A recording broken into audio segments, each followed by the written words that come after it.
అసలు ఈ రేషన్ అంటే ఏంటి? అసలు ఈ రేషన్ ఎందుకు స్టార్ట్ అయింది? మళ్ళీ 2024లో జాబ్ హైరింగ్స్ అనేవి స్టార్ట్ అవుతున్నాయా లేదా? అసలు ఈ రేషన్ రావడానికి కారణం ఏంటి? ఇవన్నీ తెలుసుకోవాలనుకుంటున్నారా? అయితే ఈ వీడియోని ఫుల్గా చూసేయండి. మర్చిపోకుండా షేర్ కూడా చేసేయండి. లాస్ట్లో ఆ సబ్స్క్రైబ్ బటన్ నొక్కేసి గంట సింబల్ అయితే గట్టిగా కొట్టేసేయండి.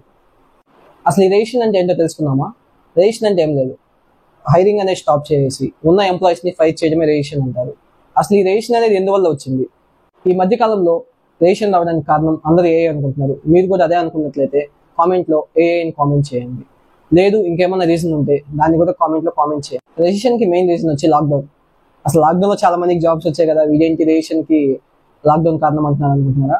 అయితే నేను ఒక ఎగ్జాంపుల్ తీసుకున్నాం. ఎప్పుడైతే సపోజ్ జొమాటోని తీసుకోండి. చాలా మంది లాక్డౌన్ అప్పుడు ఇళ్లలో ఉండి మొత్తం వెజిటేబుల్స్ కానీ చాలా వరకు ఇంటికైతే ఆర్డర్ చేసుకున్నారు. ఇవన్నీ మనకి ఇంటికి తెచ్చిచ్చే వాళ్ళు వచ్చి డెలివరీ బాయ్స్.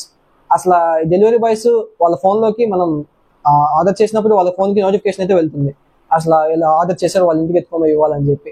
ఇవన్నీ బ్యాక్గ్రౌండ్లో రన్ అవ్వాలంటే సాఫ్ట్వేర్ డెవలపర్స్ కావాలి. ఈ సాఫ్ట్వేర్ డెవలపర్స్ డిమాండ్ అనేది పెరిగినప్పుడు కంపెనీ వాళ్ళు ఏం చేశారు, చాలా మంది హైరింగ్ చేసుకున్నారు.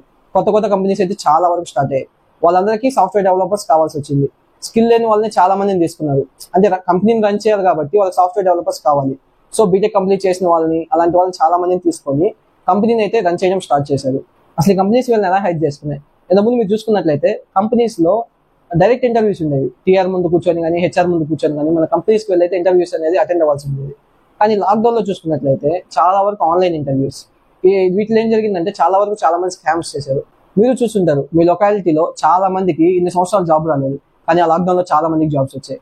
అసలు ఈ ఆన్లైన్ ఇంటర్వ్యూస్ వల్ల వాళ్ళందరికీ జాబ్స్ వచ్చాయి. ఎందుకంటే ఆ స్కామ్స్ జరగడం వల్ల అసలు స్కిల్ లేని వాళ్ళకి కూడా జాబ్స్ వచ్చాయి. సపోజ్ ఒక ఎగ్జాంపుల్ తీసుకోండి. మీరే లాక్డౌన్లో ఒక డెలివరీ కంపెనీ అయితే స్టార్ట్ చేశారు. మీకు చాలా మంది ఎంప్లాయీస్ కావాల్సి వచ్చింది. ఎందుకంటే ప్రజలందరూ ఇళ్లలోనే ఉన్నారు, వాళ్ళ డెలివరీస్ అనేవి ఇంటికే తీసుకురావాలి కాబట్టి మీరు చాలా మందిని హైర్ చేసుకున్నారు డెలివరీ చేసేదానికోసం. వాళ్ళకి స్కిల్స్ ఉన్నా లేకపోయినా, అంటే డ్రైవింగ్ ఎబిలిటీస్ వచ్చినా రాకపోయినా, సరిగ్గా రాకపోయినా వాళ్ళు తీసుకోవడం స్టార్ట్ చేశారు. మీకు చాలా మంది వర్కర్స్ కావాల్సి వచ్చింది. లాక్డౌన్ అప్పుడు మీ కంపెనీ డిమాండ్ అనేది చాలా హైలో ఉంది కాబట్టి మీరు చాలా మంది వర్కర్స్ని తీసుకున్నారు, శాలరీస్ అనేవి కూడా ఇస్తున్నారు. కానీ లాక్డౌన్ అయిపోయిన తర్వాత ఏమైందంటే ప్రజలు అనేవాళ్ళు బయటికి రావడం స్టార్ట్ చేశారు. సో మీ కంపెనీ డిమాండ్ అనేది పడిపోయింది. ఎందుకని? డెలివరీస్ అనేవి చాలా తక్కువ అయిపోయాయి. ఎందుకు? వాళ్ళు బయటకు వస్తున్నారు, ప్రజలే వాళ్ళ వస్తువులు వాళ్ళే తెచ్చుకుంటున్నారు. సో మీ కంపెనీ డిమాండ్ అనేది పడిపోయినప్పుడు మీరు ఆటోమేటిక్గా శాలరీస్ అనేవి ఇవ్వలేరు ఎంప్లాయీస్కి. సో మీరు ఏం చేస్తారు? వాళ్ళని ఫైర్ చేయడం స్టార్ట్ చేస్తారు.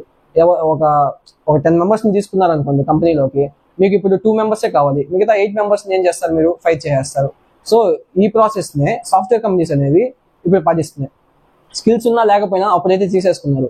సో ఇప్పుడు ఏం చేస్తున్నారు? ఆ స్కిల్స్ ఉన్న వాళ్ళని మాత్రం ఉండించుకొని ఆ స్కిల్స్ లేని వాళ్ళని, అలాగే హై శాలరీస్ ఇస్తున్నారు కదా వాళ్ళని అయితే ఫైర్ చేస్తున్నారు కంపెనీలో నుంచి. సో అప్పుడు వాళ్ళకి ఏం జరుగుతుంది? కంపెనీ అనేది శాలరీస్ ఇవ్వగలదు ఉన్న ఎంప్లాయీస్కి మాత్రమే. హై శాలరీస్ ఇచ్చే వాళ్ళకి అప్పుడు ఏం జరుగుతుంది? వాళ్ళకి ఎక్కువ శాలరీస్ ఇవ్వాలి కాబట్టి మనీ అనేవి సరిపోదు. సో వాళ్ళని తీసేస్తే ఇంకొక 2 కొత్త ఎంప్లాయీస్ని తీసుకోవచ్చు కాబట్టి వీళ్ళు ఏం చేస్తున్నారు? ఉన్న వాళ్ళని తీసేసి కొత్త ఎంప్లాయీస్ని, ఎవరైతే 15,000కి 20,000కి వర్క్ చేస్తారో 2 lakhs వర్క్ చేసే వాళ్ళని తీసేసి అదే ప్లేస్లో 15,000 20,000 వర్క్ చేసే వాళ్ళని అయితే తీసుకుంటున్నారు. ఎందుకు? డిమాండ్ అనేది కంపెనీకి పడిపోయింది కాబట్టి వాళ్ళు శాలరీస్ ఇవ్వలేరు. సో ఆ డిమాండ్ తగ్గిపోయినప్పుడు వాళ్ళు శాలరీస్ ఇవ్వలేరు కాబట్టి, ఆ డిమాండ్ తగ్గించుకున్న శాలరీస్ ఇవ్వలేరు కాబట్టి వాళ్ళు తీసుకున్నారు 15,000 వాళ్ళని. ఇలాగా కంపెనీస్ అయితే చేస్తున్నాయి. ఈ రెసిషన్ అనేది 2024 కల్లా ఎండ్ అవుతుంది. సో స్కిల్స్ ఉన్న వాళ్ళు ఎవరు భయపడాల్సిన అవసరం లేదు. ఎందుకంటే జాబ్స్ రావట్లేదని మీరు చాలా మంది భయపడుతున్నారు. అలాంటి భయం ఏం అవసరం లేదు. ఎందుకంటే స్కిల్స్ మన దగ్గర ఎప్పటికీ ఉంటాయి. ఈ స్కిల్స్ లేని వాళ్ళందరినీ తీసేస్తారు 2024 ఎండ్ కల్లా. తర్వాత మళ్ళీ కంపెనీస్ అయితే హైరింగ్ అనేది స్టార్ట్ చేస్తాయి. సో ఈ స్కిల్స్ అనేవి మీరు బిల్డ్ చేసుకొని ఇప్పుడు మళ్ళీ మొదలు పెట్టండి. ఇంకా చాలా టైం ఉంది. ఎవరైతే ఇంకా స్టార్ట్ చేయలేదో ఇప్పుడు స్టార్ట్ చేయండి. ఇంకా మనకి చాలా టైం ఉంది కాబట్టి స్కిల్స్ అనేవి బాగా బిల్డ్ చేసుకోండి. మన హైరింగ్ అయితే మళ్ళీ 2024 ఎండ్ కల్లా మళ్ళీ స్టార్ట్ అవుతాయి. హైరింగ్ అనేవి స్టార్ట్ అయిన తర్వాత ఏవేవి స్కిల్స్ ఉంటే మనకి ఫాస్ట్గా జాబ్ వస్తుందో తెలుసుకోవాలనుకుంటే కామెంట్లో స్కిల్స్ అని కామెంట్ చేయండి. నెక్స్ట్ వీడియోలో అయితే మనం ఆ అప్డేట్తో మొత్తం వస్తాము. సో నెక్స్ట్ వీడియో కోసం మీరు మన ఛానల్ సబ్స్క్రైబ్ చేసుకోండి. అలా గంట సింబల్ గట్టిగా నొక్కేసుకుంటే మీకు మేము వీడియో చేయగానే నోటిఫికేషన్ అయితే వస్తుంది.